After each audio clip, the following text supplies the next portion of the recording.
ठीक है। अभी देखिए मैं आपको ये 16वां क्वेश्चन आता है, इसके अंदर 16वां क्वेश्चन बोर्ड परीक्षा के अंदर 16वां क्वेश्चन गुणनखंड विधि के द्वारा हल ज्ञात करना आता है। ठीक है, तो मैं आपको एक क्वेश्चन ऐसा बताऊंगा जिसके अंदर हम गुणनखंड भी करेंगे और स्थिरधराचार्य का फॉर्मूला भी लगाएंगे, पूर्ण वर्ग विधि भी लागू करेंगे। ठीक है, तो मैं अभी ये सवाल शुरू करता हूँ। ये कोई भी हम क्वेश्चन ले लेते हैं, थोड़ा डिफिकल्ट लेता हूँ ताकि आपको उसकी पूरी नॉलेज हो। ठीक, अभी मैं शुरू करता हूँ। जैसे अपन ले लेते हैं 1/(x-2) plus 2/(x-1) is equal to 6/(x). आपको इसके अंदर एक थोड़ा सा ध्यान रखना है, x नॉट इक्वल टू 0, 1, 2। अब ये बात आएगी सर, ये लिखते सवाल के नीचे हमेशा लिखा मिलेगा आपको, और आप में से कई बच्चे सोचते होंगे ये लिखते क्यों, इसकी क्या जरूरत है। देखिए बहुत महत्वपूर्ण बात है, x का मान 0 नहीं होना चाहिए। यदि x का मान 0 हो जाता है तो ये मान अनंत हो जाएगा, 6/0 अनंत होता है। यदि x का मान 1 हो जाएगा तो ये संख्या अनंत हो जाएगी, और यदि x का मान 2 हो जाएगा तो ये संख्या अनंत हो जाएगी। और अनंत अनंत का मतलब हो जाता है जिसका कोई अंत ही नहीं है, इनफाइनाइट। और ऐसे क्वेश्चन के अंदर हम कोई भी क्वेश्चन सवाल नहीं कर सकते जिसमें अनंत आंसर आता हो।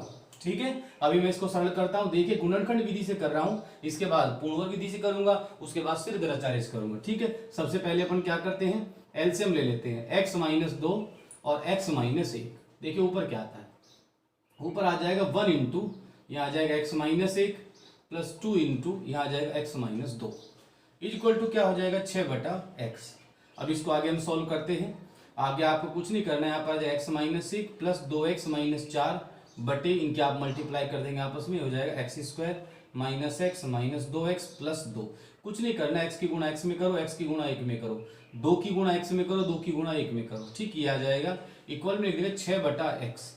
अब देखिए हो जाएगा x और x कितने होते हैं, 3x। तो मैं यहाँ लिख देता हूँ 3x, 4 और 1 कितने हो जाएंगे, 5 हो जाएंगे। तो मैं लिख दूंगा -5 बटे में क्या आ जाएगा x² माइनस के x, ये 2x है और ये x है, दोनों माइनस के आपस में जुड़ जाएंगे तो क्या हो जाएंगे -3x plus 2 is equal to 6/x। अब बस गुणा कर दीजिए, जैसे आप बस गुणा करेंगे तो 6 की गुणा इसमें होगी तो क्या आ जाएगा 6x² माइनस के 18x प्लस के 12 बराबर x की गुणा इसमें करेंगे तो कितना आ जाएगा 3x² माइनस के 5x। अब आप क्या करेंगे, पक्षांतर कर देते हैं। तो पक्षांतर करने पर क्या होगा कि ये जो 3x² है जैसे इधर आएगा तो इसका क्या बन जाएगा, 3x², 6x² में से 3x² जाएंगे तो ये क्या बचेंगे 3x²। ये माइनस के 18x है, ये माइनस के 18x है, माइनस के 5x इधर आएंगे तो माइनस माइनस क्या हो जाएगा प्लस। तो 18 में से 5 जाएंगे तो माइनस के क्या बचेंगे, माइनस के 13x, और 12 में किसी में से नहीं घटेंगे, प्लस 12 बराबर 0। अब आपको क्या करना है, 12 की ओर 3 की गुणा करनी है। तो 12 × 36, 12 3 जा 36। तो 36 के 36 कैसे टुकड़े करने हैं जिनका योग 13 हो। कैसे आ जाएगा देखो आपको बता देता हूं, 36 के ऐसे टुकड़े, 9 चौक 36, 9x माइनस 4x प्लस 12 बराबर 0। तो आपको कुछ नहीं करना है, इसके गुणनखंड करने हैं, 12 × 36 के ऐसे अभाज्य गुणनखंड करने हैं जिनके 36 के, सॉरी अभाज्य तो नहीं बोल सकते अपन क्योंकि 9 और 4 है, 9 भी भाज्य है और 4 भी भाज्य है। तो आपको ऐसे 2 टुकड़े करने हैं जिनका योग 13 आ जाए। तो 9 और 4 13 होते हैं, 9 चौक 36 होते हैं। अब हम क्या करेंगे, 3x कॉमन ले लेंगे। 3x जैसे कॉमन लेंगे तो यहाँ आ जाएगा x, यहाँ आ जाएगा -3, -4 कॉमन ले लेंगे, x-3 बराबर 0। तो देखो x-3 दोनों साइड में, तो यहाँ पर हम ऐसा करते हैं x-3 कॉमन ले लेते हैं बाहर की साइड में। तो जैसे हम x-3 कॉमन लेते हैं तो इधर क्या बचेगा 3x - 4 बराबर 0। अलग अलग 0 के बराबर लिख लेते हैं, x-3 बराबर 0, तो x बराबर क्या हो जाएगा 3। इसी प्रकार से अपन इधर चलते हैं तो 3x - 4 बराबर 0, तो 3x बराबर क्या हो जाएगा 4, तो x बराबर हो जाएगा 4/3। तो ऐसे क्वेश्चन का हम हल ज्ञात करते हैं। ठीक है, ये तो थी गुणनखंड विधि। अब इसके बाद में आपको बताता हूं पूर्ण वर्ग विधि। तो पूर्ण वर्ग विधि के अंदर हम क्या करते हैं, देखिए मैं पहले इसको साफ कर दूं।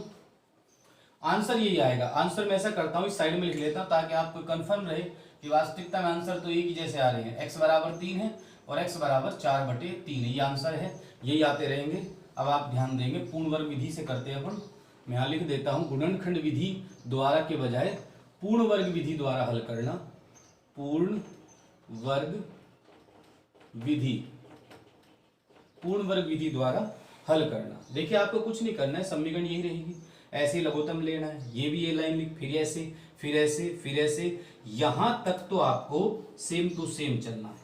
इसके बाद वाली जो कंडीशन होती है वो गुणनखंड वाली होती है, पूर्ण वर्ग वाली नहीं होती। ठीक है, तो आगे जो हम अपने को वैसे मिटाना ही पड़ेगा।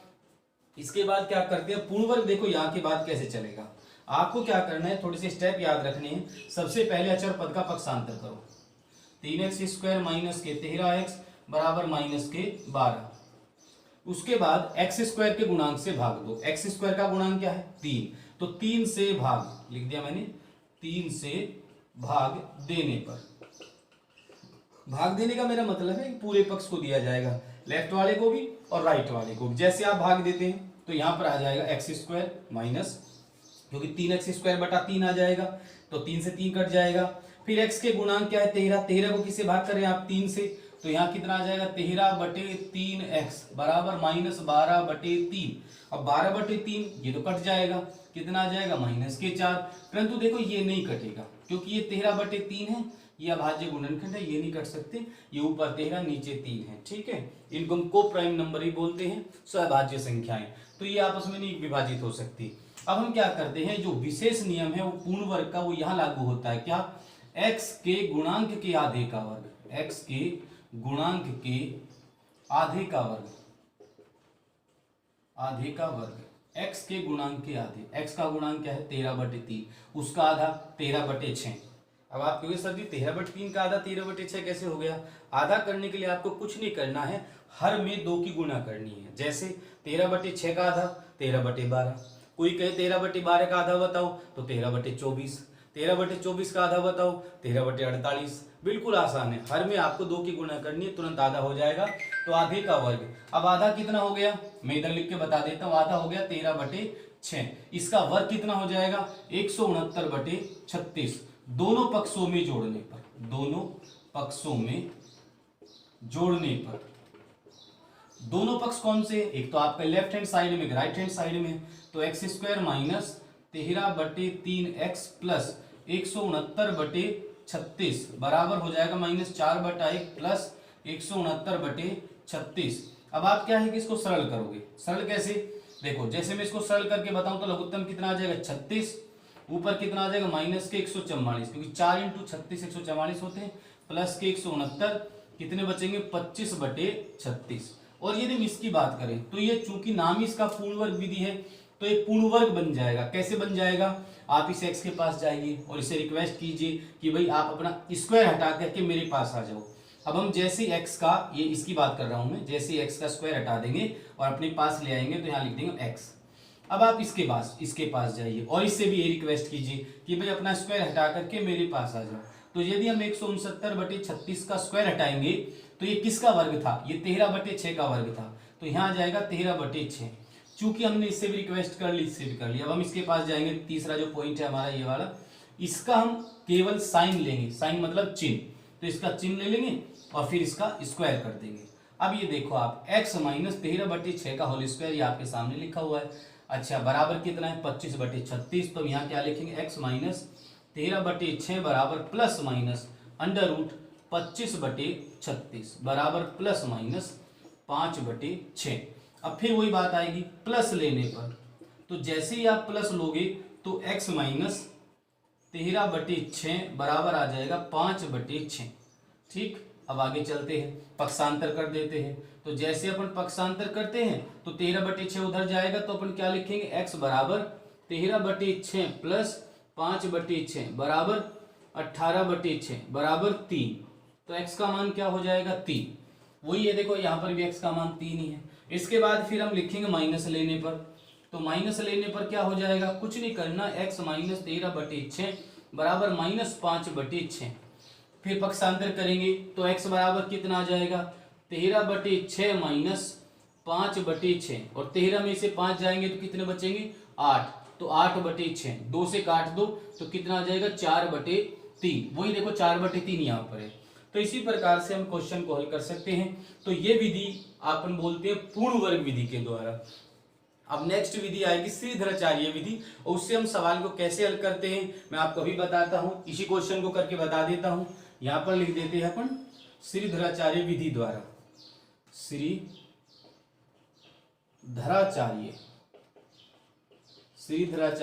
विधि द्वारा। अब मैं ज्यादातर वीडियो के अंदर वही क्वेश्चन हल करूंगा जो बुक्स के अंदर काफी डिफिकल्ट क्वेश्चन है। आप मेरी लगातार वीडियो देखें, ठीक है, लाइक और सब्सक्राइब जरूर करें, इसका जरूर ध्यान रखेंगे। अच्छा, अब मैं इसको मिटा देता हूं, देखिए ध्यान दें आप, ये इधर से हट गया। अच्छा, क्वेश्चन देखिए, यहां तक तो आपका एज इट इज ही करना है, यहां तक तो वही लघुत्तम लेना। जब तक इस फॉर्म में सवाल नहीं आएगा तब तक आप कोई सी विधि लागू नहीं कर सकते, चाहे वो पूर्ण वर्ग विधि हो, चाहे वो श्रीधराचार्य विधि हो, कोई सी विधि हो। तो यहां तक तो वही लघुत्तम लेना, तो सारा सिस्टम तो सेम टू सेम ही लागू करना पड़ेगा। अब जैसे आप श्रीधराचार्य विधि है तो आपको लिखना है की तुलना ax square plus bx plus c बराबर 0 से करने पर।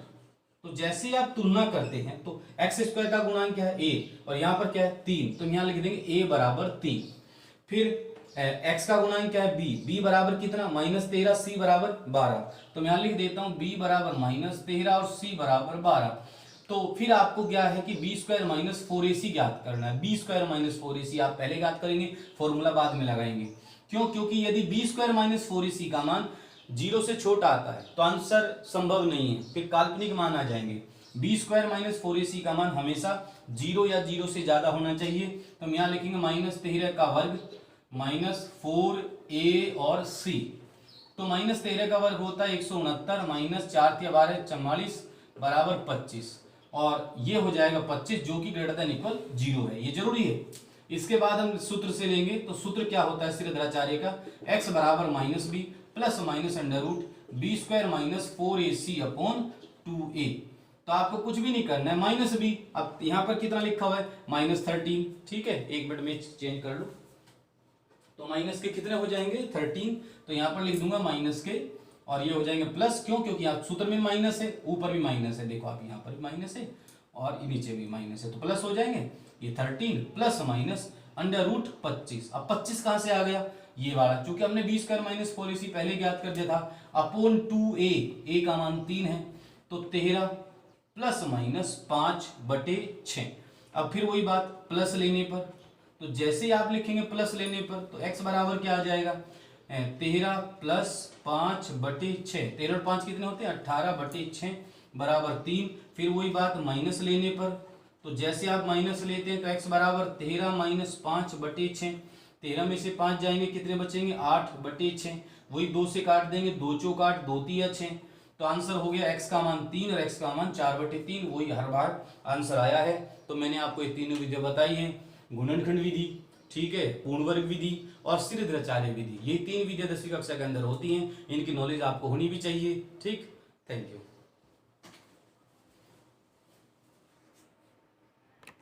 चलो ठीक है, हाँ देखिए सर, यही गुणनखंड विधि पर आधारित एक इम्पोर्टेंट क्वेश्चन है जो किताब के अंदर दिया हुआ है आरबीएससी की, और ये डिफिकल्ट भी है थोड़ा सा, कई बच्चों को समझ में नहीं आता, बोलते हैं सर इसको कैसे करेंगे।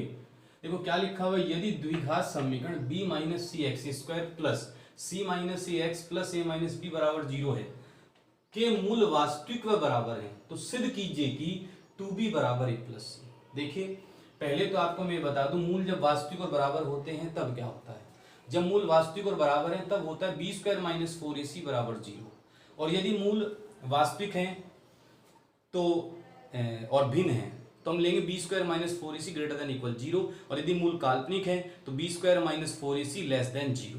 तो कुल मिलाकर के ये कह रहा है कि मूल वास्तविक बराबर है, तो आपको कुछ नहीं करना है। देखो सबसे पहले अपन ऐसे लिखेंगे हल, क्या b माइनस सी एक्स स्क्वायर प्लस सी माइनस ए एक्स प्लस ए माइनस बी बराबर 0, ठीक है, की तुलना, मैं आपको धीरे धीरे सारी कंडीशन बता दूंगा, की तुलना ए एक्स स्क्वायर, यहाँ कैपिटल अक्षर रखनी क्योंकि स्मॉल इसमें अंदर दिए हुए हैं, प्लस बी एक्स प्लस सी बराबर 0 से करने पर,